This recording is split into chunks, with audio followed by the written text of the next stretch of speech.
from the Energy Boutique with your energy forecast for February 2024.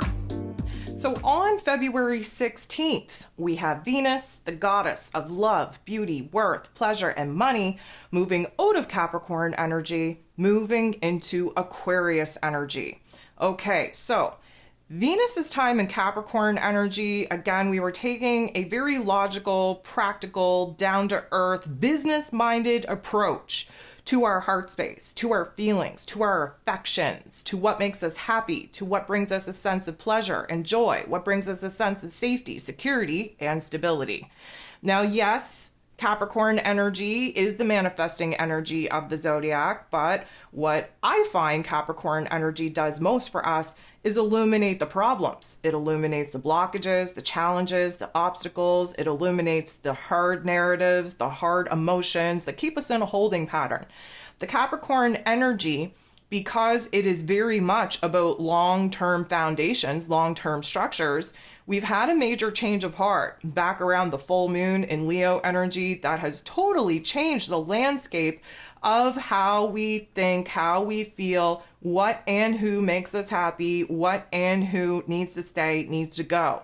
The whole point is to create a realm of reality that is in alignment with our higher selves, that invoke a particular heartfelt emotion, makes us look good, makes us feel good, makes us very happy, very excited for what is to come.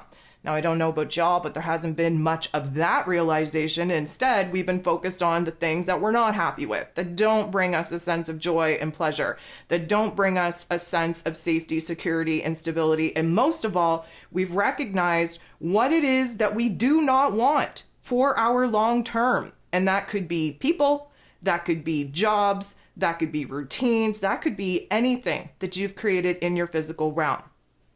So the Aquarius energy attempts to free us from the problems that we've identified in the Capricorn energy. The Aquarius energy, ruled over by Uranus, is a shock to the system, and in this case, a shock to the heart chakra. Now, here's the thing. The Aquarius energy wants us to be independent, wants us to be kind of more free than some of the relationship dynamics that we just identified that are suffocating and sucking the life force energy out of us. The problem is that Venus naturally loves love. She loves intimacy. She longs for connection on that soul level. However, the Aquarius energy really doesn't want any of that. We want our space. We want our freedom. We want an opportunity to experiment with other alternatives that maybe we haven't dabbled with before, to see if those particular situations and circumstances will bring us a sense of happiness, joy, safety, security, and stability, that some of the aspects that we've already identified are not working for us, whether or not we can override that, we can replace that. So here's the thing. The Aquarius energy provides us with emotional detachment so that we can act as the observer. And again, think about when you are super, super connected to your emotions, you can't see the forest past the trees. You kind of have tunnel vision on. You kind of, get stuck in, certain options, certain visions, because you're kind of tunnel vision in it. When you can step outside of it, and this is why when you talk to a friend, they're able to see your situation from a different set of eyes than you can see it from your own eyes, because they see the greater, grander workings, if you will, of the situation, of the circumstance.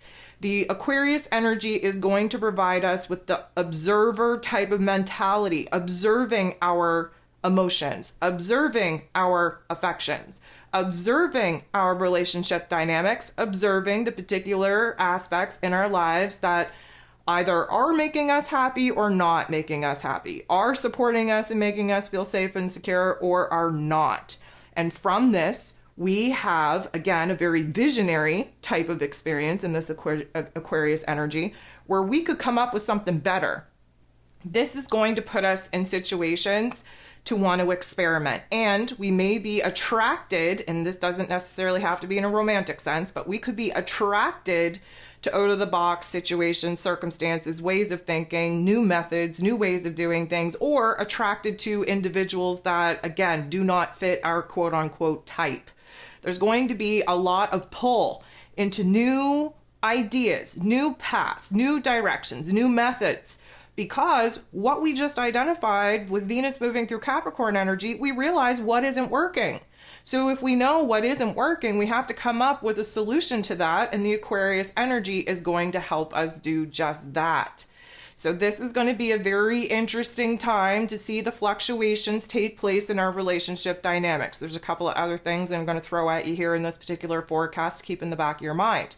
First of all, the 16th. Okay, well, we have the first quarter moon popping off in Taurus energy. Venus rules over that Taurus energy, and the first quarter moon of any lunar cycle is an action point, a decision point, if you will. It is a point where, based off of some of the things that we just experienced under the new moon in Aquarius, we had some epiphanies, we had some ideas, we understood where it is that we have to break away from some particular people, particular aspects in our lives. We realize that the first quarter moon in Taurus going to provide us an opportunity to actually do something about it.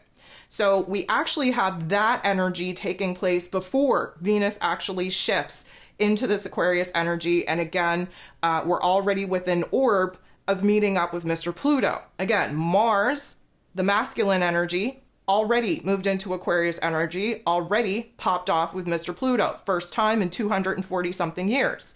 Venus is about to do the same thing. The catch here that I want to talk about is that Mars and Venus are going to have their conjunction here on the 22nd in Aquarius energy. This is again going to alter, shake up, wake us up to our relationship dynamics. There's going to be a brand new, ever-changing landscape taking place in our relationship dynamics because Venus and Mars are coming to the end of their cycle as we approach the 22nd. And once the 22nd happens and they conjunct here in this Aquarius energy, we start a brand new chapter, not only affecting relationships, but affecting our overall happiness, our overall pleasure, our overall joy, safety, security, especially for the long term. And it kind of reignites this new creative energy, this new passion, this new desire to create, to build, to bring something new to life.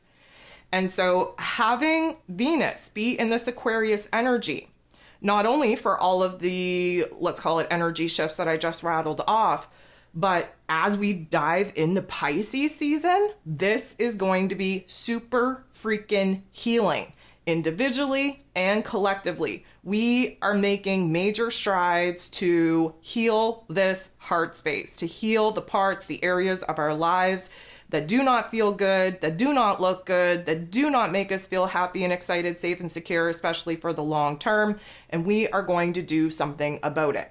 So this is a point in time with Venus in Aquarius energy where we're going to be taking a good look at our friendships as well. Aquarius energy is about like-minded people, the connections that we make, the groups that we find ourselves in, different causes, different interests. We're going to be taking a good look at that, and we're going to be taking a very serious look at that as well. Aquarius energy, a fixed air sign. We need to stabilize in our thoughts, in our perspective, in our understanding about some of the relationship dynamics that we got going on and our friendship dynamics as well. Because again, everybody that you have in your exterior realm is acting as a mirror to reflect back to you where it is that you're at within your own personal healing journey.